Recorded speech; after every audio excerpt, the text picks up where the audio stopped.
Hello there. It's Larry Podsabinski on reporting on the dangers again, once more, further continuing dangers on my journey of dangers with antipsychotic drugs for schizophrenia and other psychosis.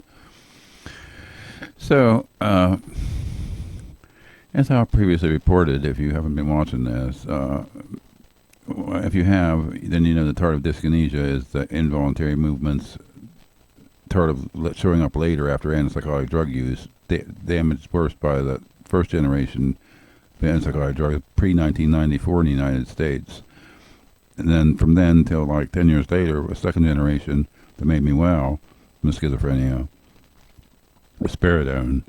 And then 10 years later, with internet had come in and become high speed, and I researched it, and the MD agreed we add some third generation new drug available called aripiprazole. And in the treatment of tardive dyskinesia, I Google scholar searching medical journals about tardive dyskinesia, and I found several tardive movement disorders, and one causes tardive dystonia causes scoliosis of the spine, which is what's wrong with me, and why my left shoulder, curves down. Or is that my left shoulder? That is my left shoulder, isn't it? The screen, I'm watching myself on the screen, it looks backwards. But anyway, so I left off. It was a powerful statement last time I made. It was so many views. I thank all of you for the reviews on the last video update, titled "Schizophrenia: Complexity and Dangers in Treatment." And so I said I was going to the pain clinic in a week and a half at that point when I made that video, and I've been there a week ago today now, and. So the doctor, this doctor was a very bright doctor, and he knew more about the X-rays they took at that facility than any previous doctor or practitioner I talked to. And being a pain doctor, he knew more about my X-rays. My scoliosis, they call it curvature of the spine. It was just caused by the antipsychotic drugs, combination of aripiprazole and risperidone. Specifically mentioned one profile, and the general profile mentions antipsychotics, lifelong use, starting with early first-generation drugs, and lifelong use extended throughout the rest of your lifetime, and you get mid-40s or 50s, and midlife. So either profile you go by, I fit the profile, but you can't sue for anything. I've talked to two personal injury firms, I said. But so I've gone to the pain doctor. I have to live with this now. And my schizophrenia is all under control with the switch from the aripiprazole to the Vraylar brand drug, new third generation drug, much newer third generation antipsychotic.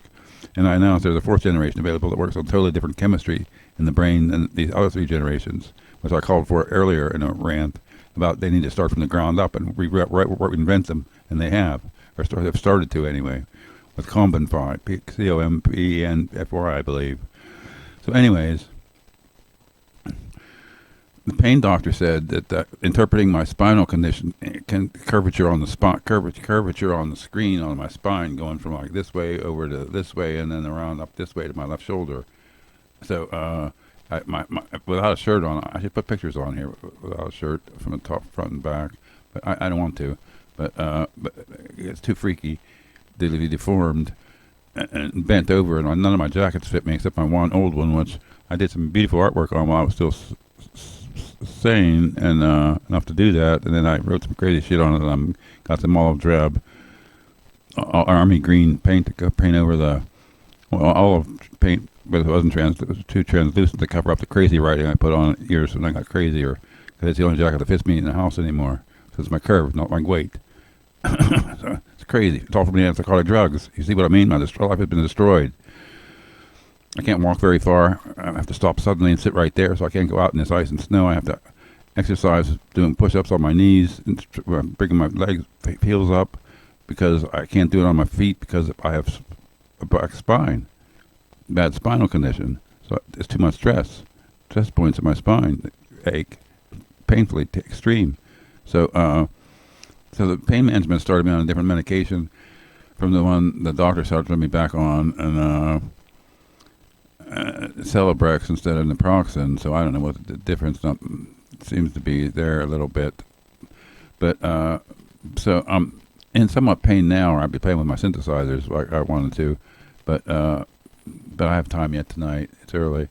But so the pain doctor's giving me the shot on the 22nd. That's in like 2 weeks from now. He said you wouldn't think that you would put this. You would think with the way the X-ray looked on the screen that you would put this shot here on this side of the spine where it curves over to this way and opens up on this side and pinches nerves on this side over here. And so he says in the sacral joint, he examined my X-ray and I pressed on my hips and asked me where it hurts, and he said yes. Right. He identified the spot where he was going to put the shot, a sacral joint or something. Maybe he's called it. I'm not sure. But he said he aims it up with an X-ray machine and aims the angle of the needle, and it's a small needle, and you have to go in deep. And so that's scheduled for. I said yes to try this to see to beat the pain because it's killing me at this point. So in the meanwhile, I have a pharmaceutical chemist, quality control chemist friend, electronic friend who I met 20 years or so ago through his cousin who I used to live in the area. And he writes me over the years. Oh, 1 year, he said a few years ago, over the years we've exchanged 3,000 emails he checks. So he has time in his office, and he works at home now. So he runs a pharmaceutical lab in somewhere. I'm not going to disclose his identity, but he writes me, Pod. Years ago when I first started getting steroid shots for pain management, they were using methylprednisolone. It was way better than the dexamethasone my doctor uses now. Methylprednisolone injectable was never approved by the FDA, and it had to be made by a compounding pharmacy, which is very difficult because the liquid has to be sterile. Some compounding pharmacy in Boston was making it and selling it all over the USA. Unfortunately, some of their batches got contaminated with a mold that caused spinal meningitis and killed 65 people. So bye-bye methylprednisolone and hello dexamethasone. I know I've mentioned it in a few times, but you, in capitals, absolutely must, in capitals, discuss the availability of a compounded pain cream. I'm on my fourth or fifth times 60 milliliter prescription. It's the most amazing pain relief product I've ever had. Better than oxycodone and better than hydrocodone. The formula I have has the following ingredients: ketamine 10%, cyclophenac 3%, baclofen 2%, gabapentin 6%, lidocaine 5%. Print this info out and take it with you to your next doctor's visit. I've been getting shots for 12 plus years, and I haven't had one since I got this cream. If you don't talk to your doctors about this, getting some, you're doing yourself a big disservice. Pharmacies all over the USA make it. The formulas can vary from one pharmacy to the next. The key ingredient is the ketamine. All the drugs are in the bloodstream by penetrating through the skin. So I printed this out for myself, my doctor, and my primary pain doctor, and my primary. So they'll get that next time I see them, and have to think about that into the mix here, because he said the pain doctor said no opiates for like the primary wrote me temporarily it worked fine for the 90-minute ride out there, because without it, I was screaming and shredded myself in terror of pain, terrible pain, screaming pain. Just riding in the car that long, belted in and strapped in, So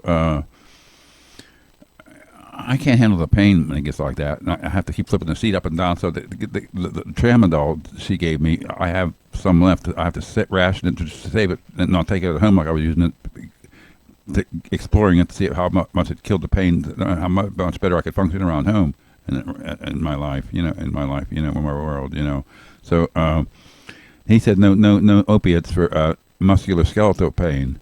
So he's going to do this injection instead, and this pain cream. I don't know what he'll say about that, but he was a very bright young, in his 30s doctor, some years old doctor, and he interpreted this all very, very, very illustriously for me. I mean, what exactly was going on with my pain, and pointing here, pressing here and there, and looking at the X-ray and explaining it to me, and I really appreciate this service from this pain management clinic. But I'm not going to endorse anybody, though, because I'm not getting paid for this, but I'm just saying about the medical condition caused by the antipsychotic drugs is causing me to go through this stage of my life now. So if it wasn't for my back, I'd be doing pretty good with my cognitive aspects corrected by the switch from the Abilify to the Vraylar instead. For my third generation antipsychotic, added to the second generation, which causes improved cognition and schizophrenia greatly, noticeably so by everybody. Even on the switch from the Abilify to the Valar. The Abilify in the first place made a profound difference. Everybody noticed, and just like this last switch to the Valar made a noticeable, profound difference to everybody who sees me, which is not very many people. In my home aid, from government aid, home aid, since my back is destroyed, they helped me out. Since I'm a senior, disabled. I really appreciate that service from the state of Ohio, and to pray aid themselves. I've had some good aides, really excellent aides, and some who don't come back or just one time, single time flyers. So that's annoying to have single time flyers. But so my aide and I get along real well. She recognized it after I did. I worked with enough of them to know that we were working together well, and it helps me out do things around here, rewiring stuff, moving the furniture, and what we got to do. She mails packages for me and packages things, and so she cleans and does the laundry today, and so I got my new opaque paint in to cover over the translucent paint to cover over that writing on that jacket I had to work on. My backfill paint eases up enough. Did I take that acetaminophen I meant to take tonight? I don't think I did. Until I can take more until evening pill time, another hour. But so that's the plan for the pain management treatment, to see what this is going to do for my pain now. And my curvature is just out of control. It's going to still be there. The Abilify stop the muscles from pulling on the spine, and that's where the pain amplified in an extreme.